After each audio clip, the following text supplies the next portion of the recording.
Бу сигез аяк. Аның сөякләре дә, кабырчыгы да юк. Ул йомшак тәнле моллюск. Бу диңгез хайванының бик көчле сигез капшавычы бар. Шуңа күрә аны сигез аяк дип йөртәләр дә. Капшавычларда сигез аякка корбанын тоту яисә су төбендәге ташларга ябышу өчен кирәкле махсус имгечләр бар.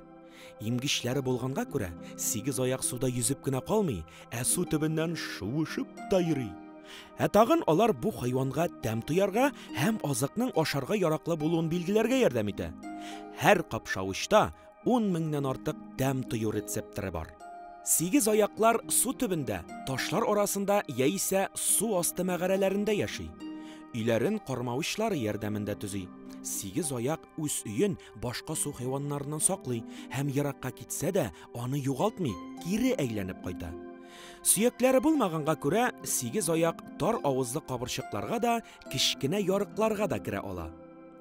Үзе йомшак тәнле булса да, сигез аякның бик каты һәм искиткеч көчле казналары бар. Алар тутыйкыш томшыгын хәтерләтә. Мондый каты казналары белән сигез аяклар каты панцирларны һәм кабырчыкларны да вата ала. Сигез аяк чапчан йырткыч. Ул ауга төнлә чыга. Гадәттә креветка, лангуст, краб, балык тота. Корбаннарын селәгәендәге агу ярдәмендә хәрәкәтсез калдыра, аннары өенә алып кайта. Сигез аяк төсен дә үзгәртә белә. Бу аның тиресендәге махсус пигментларга бәйле. Тыныч халәттә сигез аяк көрән төстә була.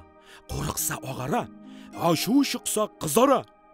Кирәк чакта хәтта су төбендәге ташлар төсенә дә керә ала.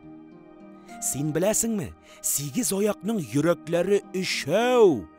Бер йөрәк сигез аякның канын бөтен тәне буенча йөртә, калган икесе аны саңаклар аша үткәрергә ярдәм итә. Тагын шунысы да кызыклы. Бу хайванның каны кызыл түгел, зәңгәр төстә. Сигез аяклар йомыркадан чыга. Әни сигез аяк үз гомерендә бер тапкыр йомырка сала. Ул йомыркаларның саны 80 меңгә җитәргә мөмкин. Әни сигез аяк аларны йырткычлардан саклый, юып һәм чистартып тора. Йомыркаларны саклау вакыты гадәттә 6 ай тәшкил итә. Менә тирән су асты сигез аягы йомыркаларны 4 ел буе саклый. Нәни сигез аяклар мөстәкыйль тормышка әзер булып туа.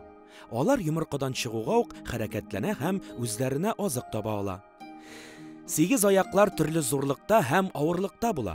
Гадәттә аларның озынлыгы 5 метрдан, авырлыгы 50 килограммнан артмый. Шулай да 1945 елда Америка Кушма Штатларында бик зур сигез аяк тотылган. Аның авырлыгы 180 килограмм, озынлыгы 8 метр булган.